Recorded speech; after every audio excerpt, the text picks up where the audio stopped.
Assalamu alaikum, student of class 7. I am your ICT teacher Khurshid Alam Rani from Square High School and College, and today I am going to discuss about the obsession with the internet and computer games. So let's get started.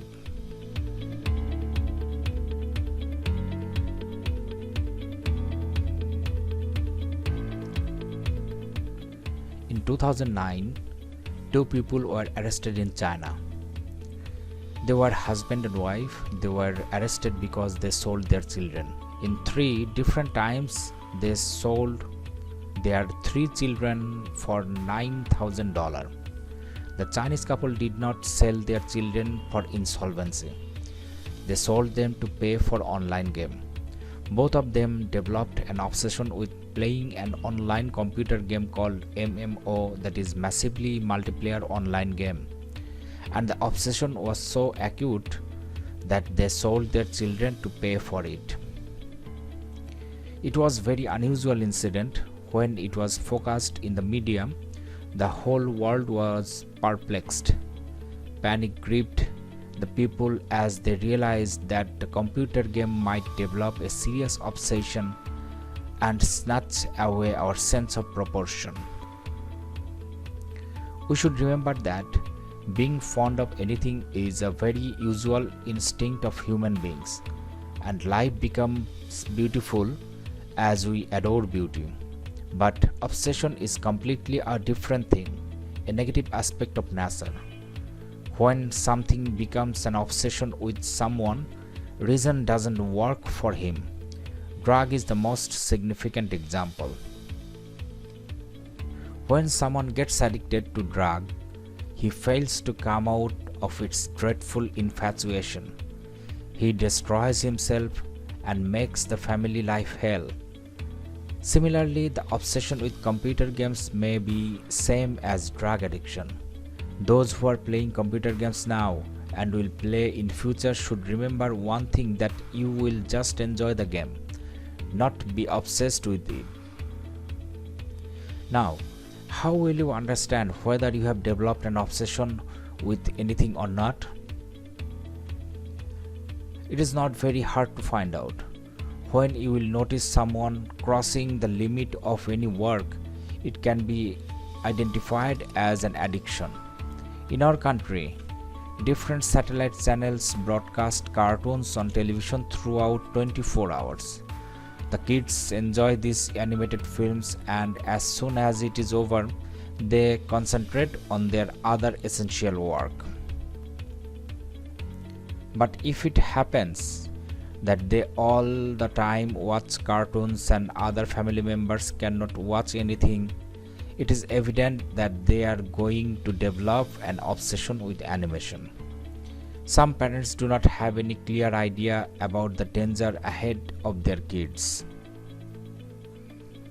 so they always allow their kids to watch cartoons on television to keep them silent.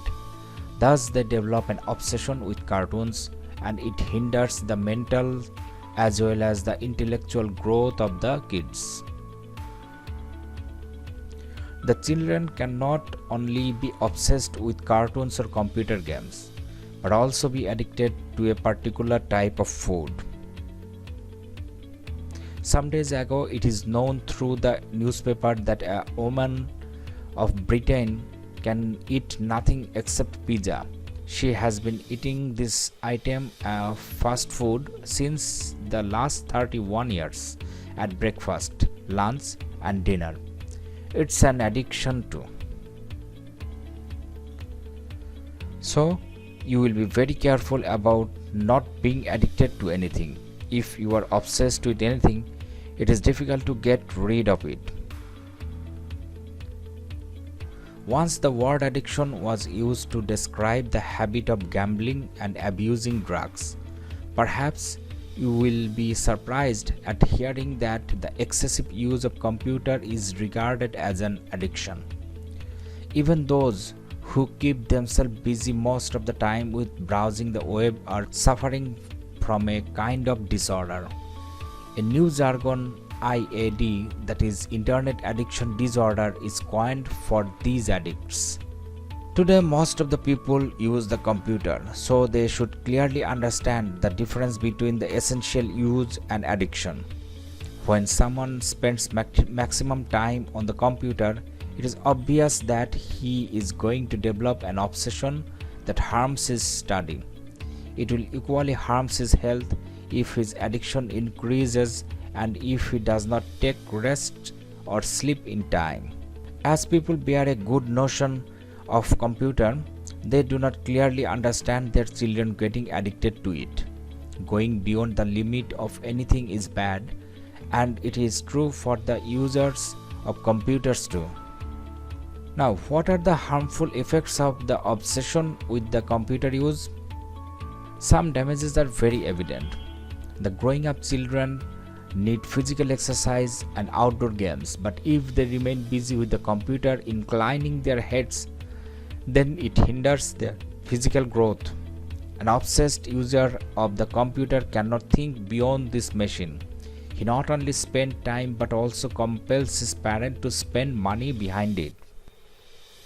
Once, if addicted, it is hard to get rid of it, so it is better not to develop any addiction. Children of your age should know that the computer is very effective device and you must use it in needs, not develop any obsession. If anybody gets addicted to it, we should help him to shake his addiction off and show him the ways how he can get merriment from outer world, especially from games. Time should be fixed for him how long he will use the computer. It should not be more than 1 hour, and he will be given the condition that he may get the chance of using it if he completes the other essential works, including study. He should remember that the computer is a nice device and we will use it, not to be used by it. Now a new kind of obsession about information technology has come into being. It is called social communication network such as Facebook, Twitter, LinkedIn, Shumazi, etc.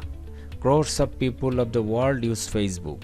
At present, a large number of people of Bangladesh use Facebook and the number is gradually increasing. We guess its importance as thousands of people use these social communication networks that are unparalleled for communicating a bit of information to a huge number of people. The autocrats rule many countries in the world on the pretext of not practicing basic democracy by the political parties. But movements can be launched by organizing people through the social network. When we want to send messages to a huge number of people, we can instantly send it through networks. People continue communicating with others through the social networks that are very popular among the younger generation, as they can accept information technology very easily. Although there is an age limit to join the networks, but the adolescents join by giving fake information about them, and there is no easy way to stop them. You may argue that as it has so many positive sides, what if the adolescents join it? And we do not prevent you from reading newspaper or watching television. Why do not we allow you to join the networks? Certainly there are some valid grounds for that. People who are involved in social communication network cannot watch them physically. We fail to guess anything about the people you are communicating through social networks. It's usual that an adolescent will spend his time with the friends same to his age, but if they develop friendship with adults, that may not be good for them. Even the adults are obsessed with social networks, and it becomes a problem for them as well.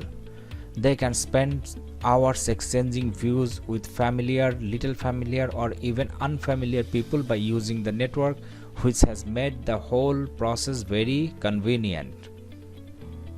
In office and workplaces, It has been made strictly prohibited as the officials neglect their responsibilities, being busy with unnecessary communications. But prevention may not be a good solution. If they apply their rationality and use it sensibly, it will not be an obsession for them, and that is the best possible solution desired ever. People may be unsocial even after being connected to social networks. Those who are related to each other through the social networks address themselves as friends and consider exchanging views friendship. If anybody regards the friendship of information technology as real and become complacent about it, you will definitely be deprived of many significant things of life. Okay student, that was all about for today. In next class I will discuss about copyright, ethics and plagiarism. Till then, goodbye.